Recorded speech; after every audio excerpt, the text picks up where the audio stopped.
Hi! Hello! నమస్తే. Welcome to our channel. నేను మీ సిరి. ఈరోజు మనం చెప్పుకోబోయే కథ మిసెస్ అగస్త్య. కథలోకి వెళ్ళే ముందు ఎప్పటిలా వీడియోని లైక్ చేసి, అలాగే హైప్ చేయండి.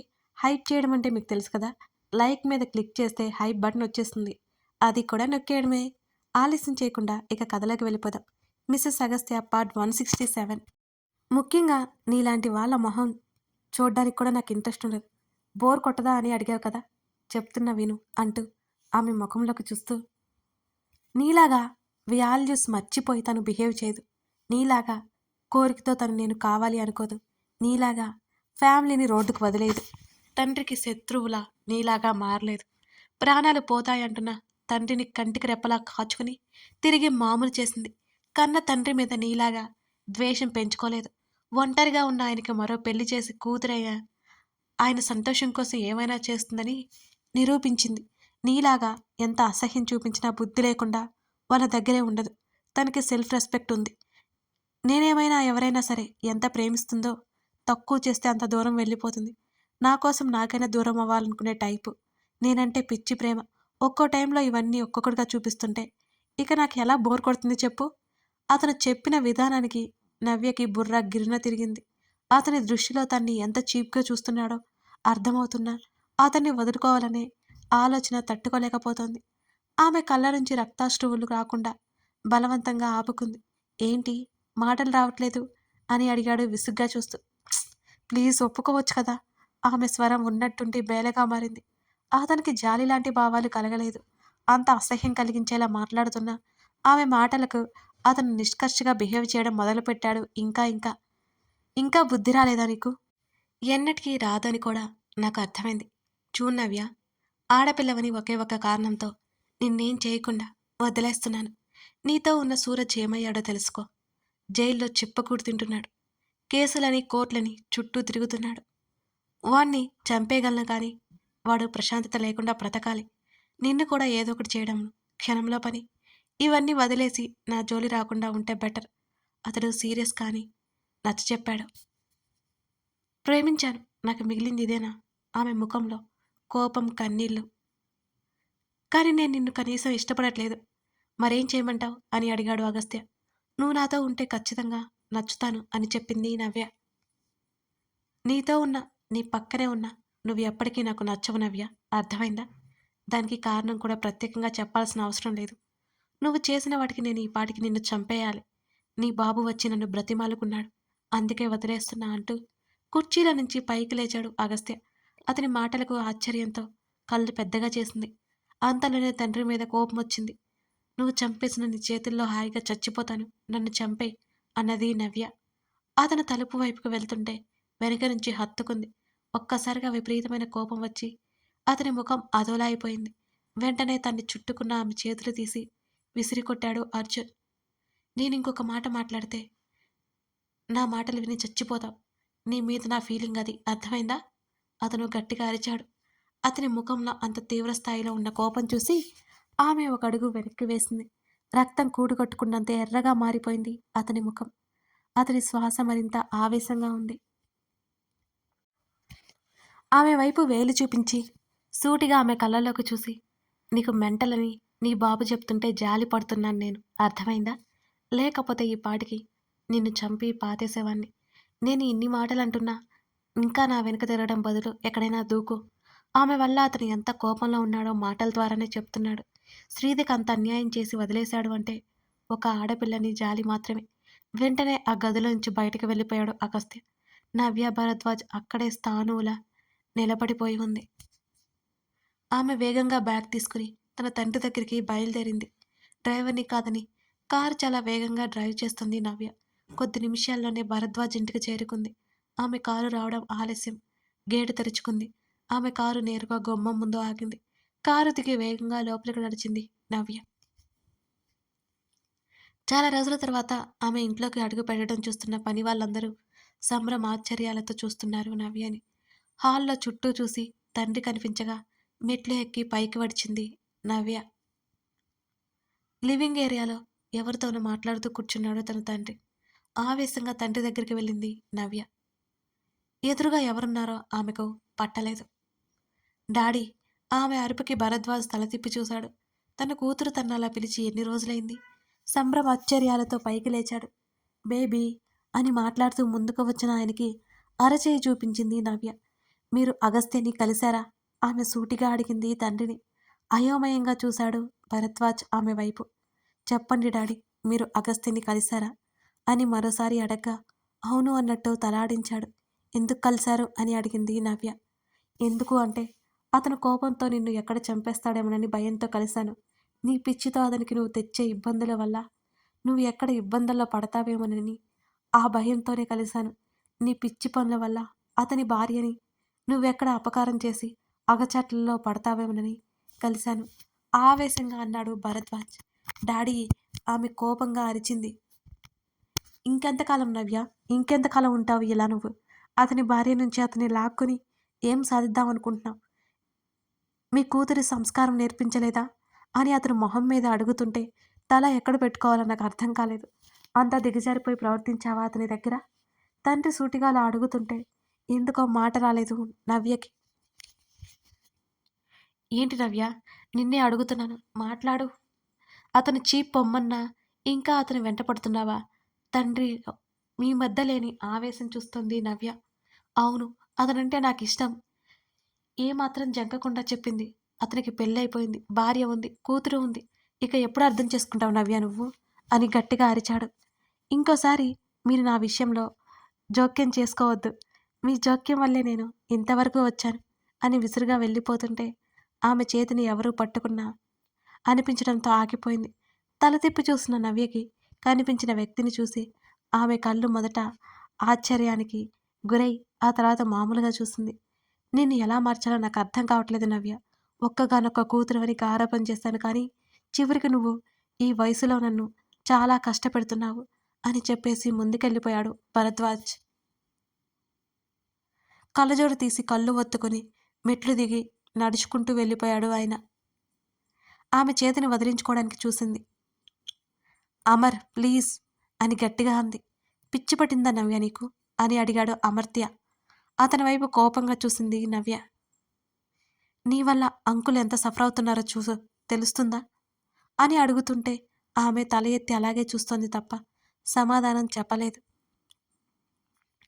నిన్నే అడుగుతున్నాను, అతనికి పెళ్ళైపోయింది అని అంకుల్ చెప్తున్నారు కదా, ఇంకా అతనే కావాలనుకోవడం మూర్ఖత్వం కాదా ఆ అని గట్టిగా అడిగాడు. వెంటనే అతని చేతిని విదిలించుకొట్టింది నవ్య. మీ అందరికీ నా పందం కనిపిస్తుంది తప్ప నాలో బాధ కనిపించడం లేదు అంటూ తల పట్టుకుని అలాగే నేల మీద కోప్ప కూలింది నవ్య. అమర్త్య కంగారుగా ఆమె ముందుకు మోకాళ్ళ మీద కూర్చొని నవ్య అని పిలుస్తూ ఆమె భుజాలు పట్టుకున్నాడు.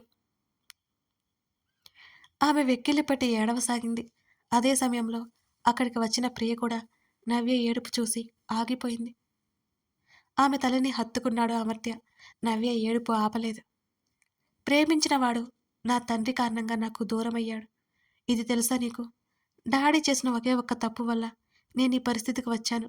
తెలీదు, మీకెవరికీ ఇది తెలీదు అంటూ ఆమె విపరీతంగా ఏడుస్తూ చెప్తుంటే అతనికి జాలి వేసింది. అతని బలమైన కౌగిలిలో ఆమెను దాచి ఊరుకోబెడుతున్నాడు అమర్త్య. నీకు తెలుసా, నాకు అగస్త్య అంటే ఎంత ఇష్టమో. నేను ఉండాల్సిన స్థానంలో ఎవరో ఒక అమ్మాయి ఉంది. పాప వాళ్ళిద్దరికీ. నేను భరించలేను అని నవ్య గట్టిగా ఏడుస్తూ చెప్తుంటే ప్రియకి కూడా కళ్ళల్లో నీళ్లు తిరిగాయి ఆ క్షణం. నవ్య కామ్ డౌన్, అమర్త్య సర్ది చెబుతున్నాడు. వెంటనే అతన్ని వదిలేసి గదిలోకి పరిగెత్తింది. ఆపలేదు అమర్త్య. వెళ్ళిన నవ్య వైపు చూస్తున్న అతని చేతిని తట్టింది ప్రియ. ప్రియ వైపు చూసి సోఫాలో కూర్చున్నాడు మరింత భారంగా. అమర్ అసలేం జరిగింది? అంకుల్ కారణం అంటుందేంటి? అంకుల్ చెప్పరు, ఇది కూడా చెప్పదు. తల బద్దలైపోతుంటే అడిగింది ప్రియ. మరోవైపు ఉన్నపలంగా ఇంటికి వచ్చిన అగస్త్యని చూసి అయోమయంలో పడింది శ్రీధర్. తను అప్పుడే తన ఫుడ్ కోర్ట్కి వెళ్ళి వచ్చింది. లంచ్కి వస్తాను అని నాతో చెప్పలేదు నువ్వు అని బ్యాగ్ సోఫాలో పడేసి అతని పక్కనే కూర్చుంది. వర్క్ కంప్లీట్ అయింది, వచ్చాను అని అన్నాడు అగస్త్య.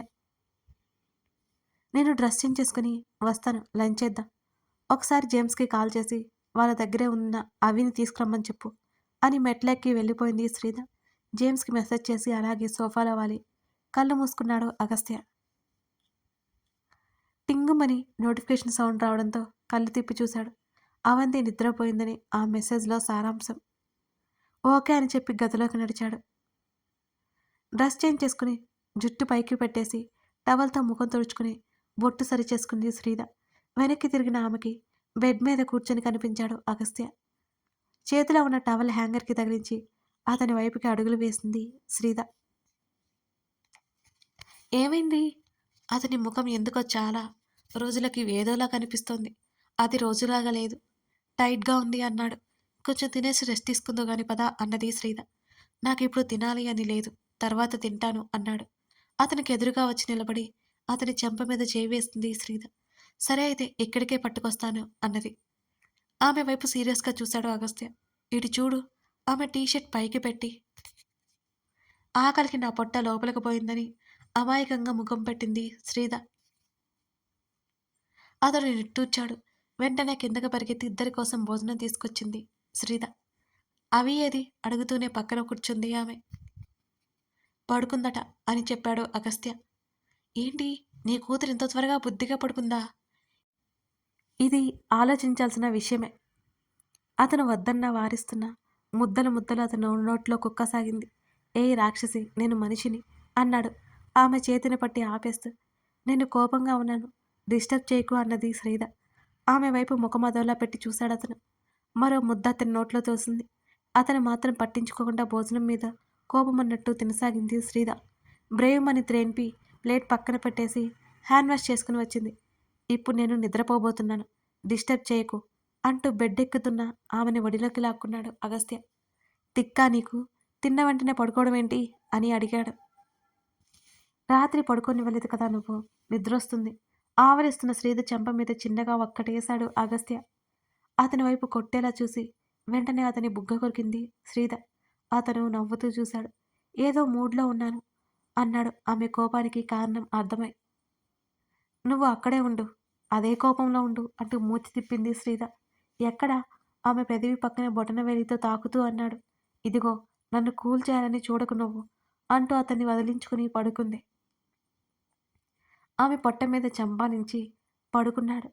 అతడు నిజంగానే అలసిపోయాడనుకుంది శ్రీద. అతని చెంప మీద నెమ్మదిగా నిమురుతూ కళ్ళు మూసుకుంది. భరద్వాజ్ చెప్పిన మాటల గురించి ఆలోచిస్తున్నాడు అగస్త్య.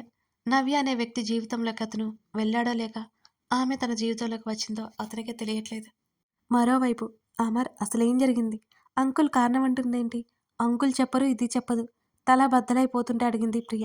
తనకు తెలిసింది చెప్పడానికి సిద్ధమయ్యాడు అమర్త్య. నవ్య ఫారెన్ నుంచి వచ్చింది కదా ప్రియ, గుర్తుందా అని అడిగాడు. ఆ అన్నది. అతను చెప్పడం మొదలుపెట్టాడు. తన కూతురు ఫారెన్ నుంచి వస్తుందంటే చాలా సంతోషపడిపోయాడు భరద్వాజ్. 2 సంవత్సరాలు అవుతోంది తన కూతుర్ని చూసి. ఎన్నిసార్లు పిలిచినా ఇదిగో వస్తా అదిగో వస్తా అంటూ పోస్ట్‌పోన్ చేస్తుండేది నవ్య. కానీ ఆ రోజు తన కూతురు చదువైపోయి నేరుగా రావడంతో భరద్వాజ్‌కి ఆనందం పట్టలేదు. చిన్నపాటి పార్టీ అరేంజ్ చేశాడు కూతురు వచ్చినందుకు గాను. నవ్యకి అదంతా చాలా చిరాగ్గా అనిపించింది.